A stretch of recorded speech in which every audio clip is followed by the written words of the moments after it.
Welcome to Chillin' 101. We hope this video helps.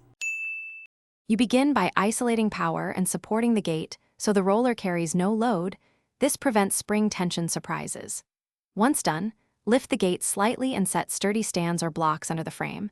You want 1/2 to 1 inch clearance to access the roller bracket. You next remove any safety covers and use a wrench to loosen the mounting bolts. Do this now so the roller becomes free for inspection and replacement without the gate shifting. Now you remove the roller assembly carefully, keeping track of washers, spacers, and the bolt order because reassembly depends on correct stacking.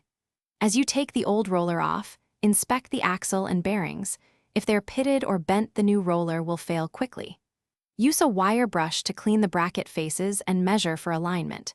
If fasteners are corroded, swap them for grade 8 replacements. That prevents future loosening and maintains proper. You fit the new roller in the same orientation, reinstalling spacers and washers exactly as removed, and torque the mounting bolts to the manufacturer's spec to avoid crushing bearings. Once tightened, apply appropriate lubricant to the bearing race, then remove supports and restore power slowly while standing clear. Cycle the gate through full travel and watch for rubbing or wobble. If you hear grinding or the gate pulls to one side, recheck alignment and bolt torque. That single check resolves.